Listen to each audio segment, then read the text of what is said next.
Bạn bốn ngàyนี้ខ្ញុំមានវីដេអូមួយបាទជាមួយនឹងការប្រៀបធៀបរវាង Pinduoduo ហើយនឹង Taobao បាទតើតើជាមួយនឹងសុវត្ថិភាពអីវ៉ាន់ឬក៏សុវត្ថិភាព Visa card សុវត្ថិភាពទៅលើការបង់ថ្លៃទំនិញបាទអញ្ចឹងបងប្អូនត្រូវគិតកន្លែងហ្នឹងនៅពេលដែល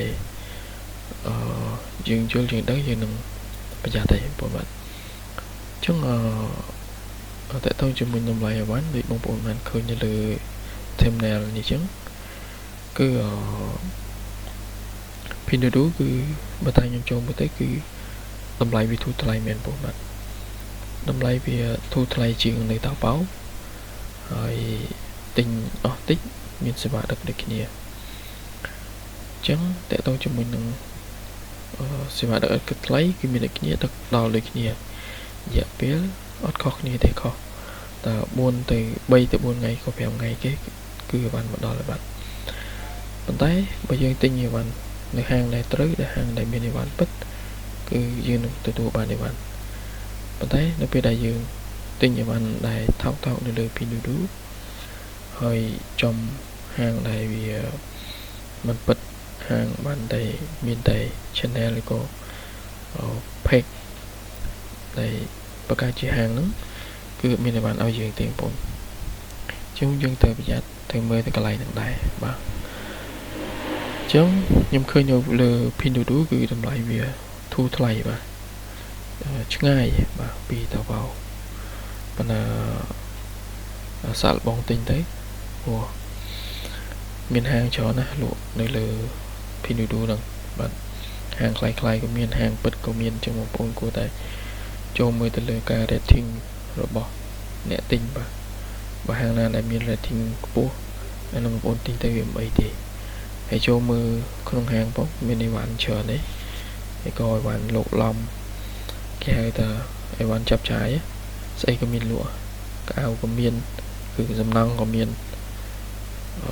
ស្អីក៏មានដែរគឺប្រើប្រាស់ផ្ទះបាយក៏មានអានឹងបាច់ទេហាងទៅដែលពិតគឺអីវ៉ាន់ច្រើនគឺមានតែមួយទេបើកៅអៅគឺកៅអៅទាំងអស់ស្បែកជើងគឺស្បែកជើងទាំងអស់អានឹងគឺជាហាងពិតហើយបាទហើយតែទៅមួយTaobaoអត់សូវមានទេTaobao 100ហាងអីមានតែ5ហាងអីទេប៉ុន្តែតាំងពីខ្ញុំទិញTaobaoមកនេះអត់ដែរប៉ះទេហាងដែលបោកប្រាស់ទំនុកចិត្តប៉ះម្ដងដែរប៉ុន្តែអីវ៉ាន់បានពិតកាលនោះទិញដូចជានៅក្នុងនេះខ្ញុំទិញនៅក្នុងហាងហ្នឹងមាន10ដូចជាជាង10តំណែងបាទខុសគ្នាពេកខុសគ្នាប៉ុន្តែនៅក្នុងហាងតែមួយយើងចូលមកមុខ10ប៉ុន្តែហាងគេដាក់មកយើងតែមុខមួយឯង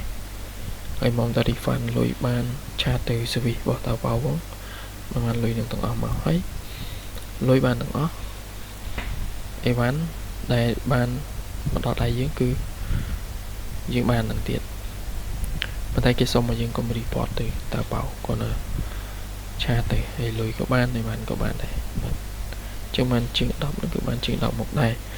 ហើយបានលុយមកវិញTaobaoស្រួលTaobaoយើងចង់ refund គឺស្រួលមែនតើតែបើ Pinduoduo ខ្ញុំអត់ធ្លាប់ទេព្រោះយើងទំតែចាប់ផ្ដើមទាំងអស់គ្នាដែរហើយដល់ខ្ញុំមកចែកម្លែកបទពិសោធន៍បាទអញ្ចឹងPinduoduoខ្ញុំនិយាយអញ្ចឹងវាធូរថ្លៃជាងTaobaoឆ្ងាយប៉ុន្តែសាកល្បងទិញឲ្យមើលហាងផងបាទអញ្ចឹងបើបងប្អូនអត់បានមើលពិតប្រាកដទេទិញចំអីវ៉ាន់ថោកអស់លុយច្រើនទិញច្រើនជ្រុលខ្លួនទិញច្រើនអញ្ចឹងវាអស់លុយច្រើនថោកទិញច្រើនអស់ច្រើនបាទថោកមិនប៉ុន្តែយើងទិញច្រើនអស់ច្រើនអញ្ចឹងគួរតែប្រយ័ត្នបាទអញ្ចឹងវីដេអូនេះមានតែប៉ុណ្្នឹងទេបាទសរុបសម្រាប់Pinduoduo និងTaobaoបងប្អូនគិតទៅបាទតែបើខ្ញុំទិញអស់ថ្លៃខ្ញុំទិញTaobaoហើយក្រុមហ៊ុនដឹកជញ្ជូនគឺពិតប្រាកដធ្លាប់ផ្ញើតាមណាគឺវាមកតាមហ្នឹងហើយតែមួយ CTO ក៏មាននៅក្បែរផ្ទះ CE ក៏គេផ្ញើមកតាម GNT ក៏នៅក្បែរផ្ទះហើយទិញតាម KA99 ទិញ តាម Pinduoduo KX15 ហ្នឹងមិនដឹងដែរបាទទូអីវ៉ាន់វាធូរថ្លៃសាក់សិនក៏ដោយប៉ុន្តែមិនដឹងមើលវាយូរមែនបងបាទយូរហើយអត់មាន map សម្រាប់មើលនៅលើការដឹកជញ្ជូននៅក្នុងចិនហើយអត់ការជួនទៅនឹងអត់ដឹងថាក្រុមហ៊ុនណាក្រុមហ៊ុនណីទៀតវាយកដែរធ្លាប់បាទប៉ុន្តែមួយថ្ងៃមុនម្សិលមិញដែលបានគឺខាង JNT បានដឹកឲ្យបាទ